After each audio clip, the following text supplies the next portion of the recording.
It's a ritual to watch cricket comedy series after cricket का match. Hey, hi, hello, नमस्ते जी, सत श्री अकाल, अस्सलाम वालेकुम, कंग्रेचुलेशंस टू पाकिस्तान. बड़े बढ़िया तरीके से आप लोग सीरीज देख रहे हैं. Congratulations to India. हमारी इंडिया तो जीत गई है यार. ऐसा आनंद परम आनंद आ रखा है हमारे इंडियंस को अभी कि क्या बताऊं. और वही सेम सीन क्रिएट हो रहे हैं हमारे भाई नेशन पाकिस्तान के अंदर. दोनों ही देश एक साथ तरक्कियां कर रहे हैं. भाई वाह करने वाले CBA अरसलन नसीर भैया का क्रिकेट एनालिसिस वीडियो आ गया है और हम साथ में बैठ करके ठहाके लगाएंगे उनकी क्रिकेट कॉमेडी के ऊपर. यूट्यूब की मुझे यही बात अच्छी लगती है कि यहाँ पे ना कंटेंट क्रिएटर्स खुल करके बोल सकते हैं. हमारे ना दिलों में मोहब्बत है. अब अरसलन भैया भी फुल ऑन बढ़ाई करते हैं इंडिया की और हम इधर से पाकिस्तान की तारीफें करते हैं. तो क्या बैलेंस बना रहता है. I am excited to react on it. इंतजार तो मैं ना आपको भी नहीं करने दूंगी. Let's start this video. CBA presents cricket and comedy.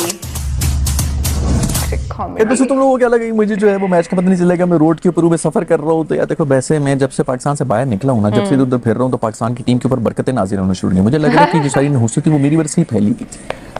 मेरे ख्याल में मुझे इस बारे में ज़्यादा बात करनी चाहिए वरना मुझे जो है वो गद्दार साबित करके पाकिस्तान से बाहर निकाल दिया जाएगा. लेकिन मैं फिर भी मैचेस देख रहा हूँ और अभी एयरपोर्ट के ऊपर बैठा हूँ और मैंने कहा कि यार भाई मैंने तो वीडियो बनानी और मैं वीडियो बनाने के लिए आ गया. एक और मैच है जिसके अंदर हमने शिकस्त के मुंह में से जो हलक के बीच में से निकाल के मैच जीत गए. प्रॉब्लम ये कि हमें आदत होगी इस किस्म की चीज़ों की. पिछले मैच के अंदर भी हम इसी तरह जीते थे. बॉलिंग के बेस के ऊपर रहता. हमारे बैटर जो है वो इस वक्त पूरी तरह से जो है वो गिव अप कर चुके हैं और वो कह रहे हैं हम पे ना रहना, खुद ही पे ही रहना. बॉलर्स के ऊपर सारा का सारा प्रेशर डाल दिया कि भाई बॉलर्स ही बचाएंगे तो बचाएंगे, हमने और कुछ भी नहीं करना. सबसे लोएस्ट टारगेट जो है वो हमने डिफेंड कर लिया. इससे बड़ी और क्या खुशी की बात हो सकती है. और बस इस पे ही रहेंगे हम लोग. मेरे ख्याल में बॉलिंग जो है हमें बचाती रहेगी. ऊपर से हमारे बॉलर्स बचा रहे हैं, उनको नजरें भी लगती जा रही है. इसके बारे में मैं आगे भी जाके बात करूंगा. लेकिन पहले बैटिंग के बारे में बात करूँ. हमारे जो रिजवान है उन्होंने एक दफा फिर से बड़ी बेहतरीन किस्म की इनिंग्स खेली है. मेरे ख्याल में कोई चौथी पांचवी इनिंग्स है जो कि 50+ स्कोर की है. उसकी होती है जो मोटी सी मुर्गी होती है, जो गैरतमंद होती है, जो अपने बच्चों को बचा रही होती है, उसी तरह रिजवान जो है हमारी पूरी बैटिंग लाइनअप को बचाने की कोशिश कर रहे हैं. लेकिन फिर भी जो है मजे की बात यह है कि उन्हीं को हर तरह की गाल गलोच और गालियां पड़ रही है. तो ये तो हमारी मुल्क की पुरानी आदत है. जो बंदा भी तो काम कर रहा होता है, बाकी जितने भी बैटर्स हैं वो आते हैं सिर्फ 2 बॉल्स के लिए आएंगे या 4 बॉल्स के लिए आएंगे और फिर उसके अंदर ही बैटिंग करके जो वो चले जाएंगे. तो वो किसी को याद ही नहीं रहेंगे कि वो आए भी थे कि नहीं थे. रिजवान चूंकि वहाँ पे खड़े रहते तो इसी को याद रहते. तो इसीलिए उसको भी हिसाब देना पड़ेगा. भाई पीछे कोई भी नहीं है लेकिन फिर भी हम उसी को सवाल करेंगे और उसी को गालियां देंगे. रिजवान की बैटिंग हम इतनी एंजॉय करेंगे, हमारे जो बैट्समैन है ना वो भी उसकी बैटिंग एंजॉय करना शुरू हो गए. बाकी पूरी की पूरी टीम जो है वो पवेलियन में बैठ के माशाल्लाह स्कंजवीन पीते हुए उसकी बैटिंग एंजॉय कर रही होती है. फिर 60+ स्कोर उसने फिर किया है और मेरे ख्याल में जो स्ट्राइक रेट है ओवरऑल उसकी इस टूर्नामेंट में वो भी कोई 140 के ऊपर जा रही है. लेकिन फिर भी बेचारा गालियां खा रहा है. तो भाई होता है, हमारे मुल्क के जो स्टैंडर्ड है वो इतना बड़ा है. हमारे जो बैटिंग लेजेंड्स गुजरे हैं और जो हम जिस किस्म की बैटिंग देखते हुए हैं और जो पीछे बेंच के ऊपर स्ट्रेंथ बैठी हुई, तो ऑफ कोर्स उस वजह से हमारा तो नाराज होना बनता है ना. एज ए सेल्फिश इनिंग्स और इस किस्म के प्लेयर्स तो बाहर निकालो यार. जो बाहर इतना टैलेंट बैठा हुआ है उसको चांस दो अंदर आने का. वो जो वुड है इंग्लिश बॉलर वो हमारे गोडे गिट्टों में बैठ गया यार. एक तो पता नहीं क्या तुम्हारी पेस है, ऊपर से तुम जो बिल्कुल हलक के ऊपर बॉलिंग करा रहे हो. कोई तमीज होती है जब तुम्हें पता है कि पाकिस्तानी बैट्समैन से जो है वो शॉर्ट बॉल नहीं खेली जाती, तुम शॉर्ट बॉल क्यों करा रहे हो यार. मतलब कोई तमीज ही कोई नहीं है. तुम्हारे घर में आए हुए ऊपर से बदतमीजी भी हमारे साथ ही कर रहे हो. दूसरा, मैं पहले भी अपनी एक वीडियो के अंदर बातें कर चुका हूँ कि यार ये जितने भी जो गोरे हैं ये अंग्रेज हैं, इनको अंग्रेजी आती है तो ये अपने बच्चों का नाम अंग्रेजी नहीं किस किस्म के नाम रखे होते हैं. वुड यानी कि कोई लकड़ पता नहीं किस किस्म का बंदा है वो. कभी कोई रूट होता है, कभी कोई कुक होता है, कोई बटलर होता है. वो पता नहीं रूट शूट ये जड़ी बूटियां पता नहीं कौन सी जड़ी बूटियां फूंक के जो है वो ये लोग अपने बच्चों के नाम रख रहे हैं. एक दफा फिर मेरा रूफी जो है उसने आके पहली बॉल के ऊपर आउट कर लिया. मतलब कराची में जिधर उसने अपनी गेम जो है वो बंद की थी ना, लाहौर में उधर से शुरू की. मेरा रूफी जो है वो छा गया. पहले लोग कहते हैं कि इसके अंदर सिर्फ सूखी एग्रेशन ही है, लेकिन अब जो है वो गीली किस्म की एग्रेशन निकलना शुरू होगी मेरे बॉय की. लेकिन जो कमाल किया वो जमाल ने किए, जो कि है हमारा डेब्यूटेंट आया है उस पर मासूम ने जो है वो क्या बेहतरीन किस्म का आखिरी ओवर करा दिया यार. ऊपर से जो है वो सेट बैट्समैन खड़ा हुआ है मोइन अली और उसके ऊपर इतनी बेहतरीन लाइन लेंथ करा के उसने कमाल कर दिया यार जमाल तुमने. लेकिन प्रॉब्लम ये है कि जब भी कोई इंजरी होती है या कोई इस किस्म की बीमारी हो जाती है तो तब वो बॉय जो है वो आकर हमारी नई टैलेंट जो है वो इंट्रोड्यूस हो रहा है. आई डोंट इवन नो कि ये अच्छी बात है कि बुरी बात है. दूसरा मैं ये कहना चाहूँगा कि नसीम शाह जो है उसको हमें नमूनिया हो गया, वो भी चला गया. ये हमारे जितने भी लौंडे हैं इनकी कोई यार मिर्चे मारो, इनके ऊपर से इनकी नजर उतारो.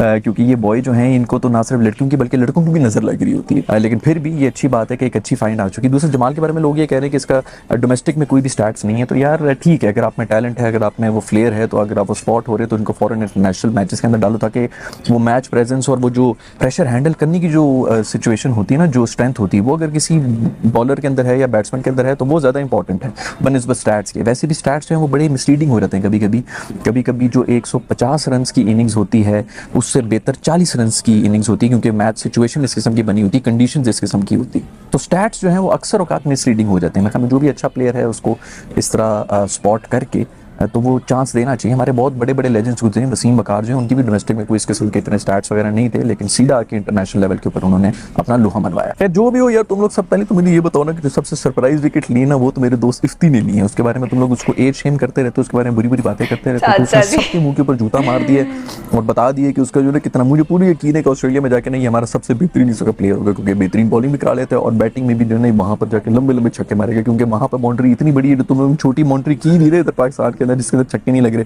उधर सिर्फ मेरे दोस्त इफ्ती की छक्के लगेंगे, लिखवा लो। हमारी किस्मत देखो, जब भी हम स्टाइल में आ जाते हैं, फखर के ऊपर हम बातें कर रहे होते थे, फखर बाहर गए तो अब तेरी याद आई, तेरे जाने के बाद वाला सीन हो चुका है, अब हमें याद आना शुरू हो गया कि यार फखर ही बेहतर था। तो जो भी अंदर आ रहा है पता नहीं यार, फखर भाई मैं माफी मांगता हूँ आपसे, आप प्लीज हमसे अब नाराज ना हो, आप वापस आ जाएं टीम के अंदर। टीम को सख्त जरूरत है आप जैसे प्लेयर की, क्योंकि अभी तो बैटिंग की समझ नहीं आ रही। दूसरा मैं ये भी कहना चाहूंगा कि मेरे ख्याल में कोई 9 से 10 मैचेस हो चुके हैं जिसके अंदर हमारी मिडिल ऑर्डर जो है वो फेल हो चुकी है।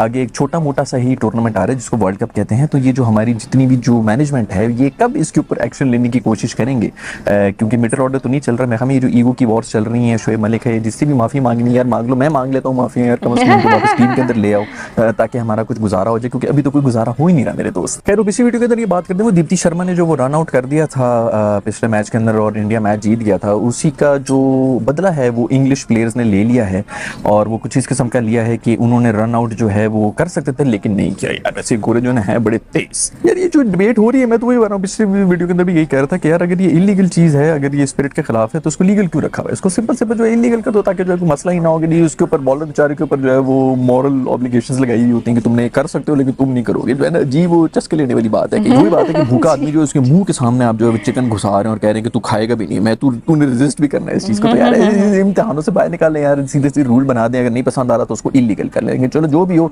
ये गोरे हैं बड़े तेज, इन्होंने जवाब दे दिए वैसे, और बड़ा करारा किस्म का जवाब दिया। खैर उधर इंडिया और साउथ अफ्रीका का भी मैच हो रहा है, और जो पहला मैच है उसी के अंदर इंडिया ने जो है बड़ी बेहतरीन किस्म की परफॉर्मेंस दे दी है यार। हमें 9 रन के ऊपर 5 आउट किए हुए थे, तो वीडियो गेम्स के अंदर हुआ करते थे यार, 5 आउट कर दिए। और सबसे ज्यादा विकेट किसने ली? मेरा दोस्त वो जो अर्शदीप है ना यार, मुझे उसी दिन से पसंद आ गया था जिस दिन इसने आसिफ अली का कैच जो है ड्रॉप किया था, तो यार ये मेरा नया फेवरेट प्लेयर बन चुका है। क्या बेहतरीन किस्म की बॉलिंग कराई है बॉयज ने, 15 बॉल्स के ऊपर 5 विकेट इन्होंने ली हुई थी। और यार फिर भी बड़ी बात है कि ऑल आउट नहीं हुए, साउथ अफ्रीका वाले जो है वो एंड तक खेलते रहे, हमारे तो फिर भी ऑल आउट हो जाते हैं, जैसा मर्जी स्टार्ट मिला हुआ, हमारा एक भी आउट नहीं हुआ था 10 ओवर्स के अंदर, फिर भी जो है वो आखिरी 10 ओवर्स में मेक श्योर करते हैं कि ऑल आउट हो जाए, 19.3 ओवर्स ही खेलते हैं। फिर उधर पता चल चुका है जो भूमि है उसकी भी इंजरी हो चुकी, तो यार उसके बारे में पहले भी शोएब अख्तर ने कहा था कि इसका जो एक्शन है वो इस किस्म का है कि इसको जरूर इंजरी प्रोन तो है ये, तो खैर पता नहीं अब इसका क्या होगा। कोई कमर के अंदर कोई मेरे ख्याल में दर्द निकली, तो मुझे तो नहीं लग रहा कि वर्ल्ड कप तक ये वापस आ सकेंगे, लेकिन इंडिया के पास काफी बॉलर्स आ चुके हैं, स्पेशली इस मैच के बाद जिस तरह की वो इन्होंने परफॉर्मेंस दी है, तो नया टैलेंट तो इनके पास काफी है जो कि उसको रिप्लेस कर सकता है, स्पेशली T20 फॉर्मेट के अंदर। दूसरी तरफ ये भी खबरें आ रही थी कि इंग्लैंड ने जो है वो ऑफर किया था इंग्लिश बोर्ड ने कि पाकिस्तान और इंडिया का जो टेस्ट मैच है वो हो जाए इंग्लैंड के अंदर। तो मुझे यार तुम लोग बड़े चलाक हो, तुम लोग अपनी बिजनेस की पड़ गई है, लेकिन अच्छी बात है यार, इसी बहाने शायद मैचेस हो जाए। वैसे तो हमारे मैचेस होने नहीं है, तो उसके ऊपर जो अब नई खबरें आ रही हैं वो ये आ रही हैं कि इंडिया ने उसके ऊपर कर दिया है इनकार। वो कह रहे हैं कि हम बिल्कुल भी इंटरेस्टेड नहीं है। तो यार बस कर दो यार, तुम लोग का जो मीडिया बता रहा होता है ना, वो हमारा मीडिया भी बता रहा होता है कि हमारे यहाँ पे जितना भी आतंकवाद है वो तुम लोगों ने फैलाया हुआ है। उसी तरह ना यार ये इन चीजों के ऊपर वो रेटिंग के पीछे बात कर रहे होते हैं, आप लोग भी जरा थोड़े बड़े होते हैं यार, हमारे यहाँ पे भी चल रहा होता है ये सब चीजें, खबरें तो चल ही रही होती है, रेटिंग इन्हीं चीजों से आ रही होती है, लेकिन अगर हम इन चीजों में फंसे रहेंगे तो आगे किस तरह जाएंगे मेरे दोस्त। तो मेरा ख्याल में तो टेस्ट सीरीज हो जानी चाहिए और इंडिया या पाकिस्तान में होनी चाहिए, ताकि यहाँ के ऑडियंस को भी कुछ देखने को मिले, वरना इंग्लैंड में भी मजा तो आएगा। पता नहीं इस खबरों के बारे में मुझे कि कितनी सच्चाई है, क्या है, क्या किस किस्म का रिस्पांस आया कि नहीं आया, बट जो भी हो थोड़ा सा डिसहार्टनिंग है कि अगर इंडिया ने जो है इसको आउटराइट रिजेक्ट कर दिया। फिर दोस्तों आज की वीडियो में इतना ही, अगले मैच में मिलूंगा मैं आपको और उसके बारे में बात करेंगे। अगर अभी तक आप लोगों ने चैनल को सब्सक्राइब नहीं किया हुआ तो नीचे सब्सक्राइब के बटन को छू लें, लाइक के बटन को भी दबा दें। और मैं रोड के ऊपर हूँ, लेकिन रोड पे होने का ये मतलब नहीं है कि मैं मैचेस नहीं देख रहा, मैं मैचेस देख रहा हूँ बिल्कुल, और मैचेस देखते ही जैसे ही मुझे मौका मिल रहा है तो मैं वीडियोस बना रहा हूँ, इस तरह डालता जाऊंगा। I'll see you in the next video.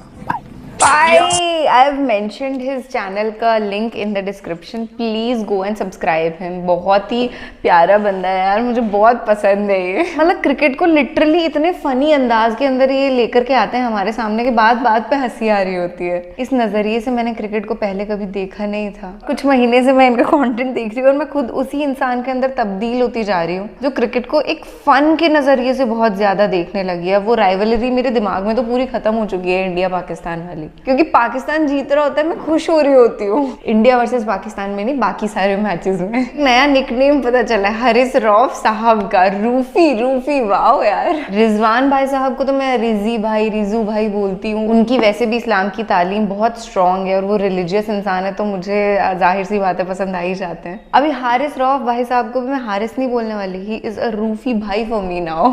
Right now आपका फेवरेट क्रिकेटर कौन है? कमेंट सेक्शन में बताओ। मेरे फेवरेट इज रिजू भाई। खुद बोलते हैं कि पाकिस्तान मशहूर है बॉलिंग के लिए, पर वो ना बैट्समैनशिप के अंदर भी अब पीछे छोड़ देंगे सबको। इंडिया के लोग भी क्यूरोस रहते हैं देखने के लिए कि भैया how are these Pakistani cricketers playing. तो लॉट्स ऑफ लव टू हमारा भाई nation. This is Kilaya reacts of Nidhi Sharma signing off. I will be back with cricket के मोर वीडियोस। जब तक सूरज चांद रहेगा क्रिकेट हमारा मिलन करवाता रहेगा। बाय बाय, टेक केयर, अल्लाह हाफिज, शब्बा खैर, शुभ रात्रि, राम राम जी, बाय।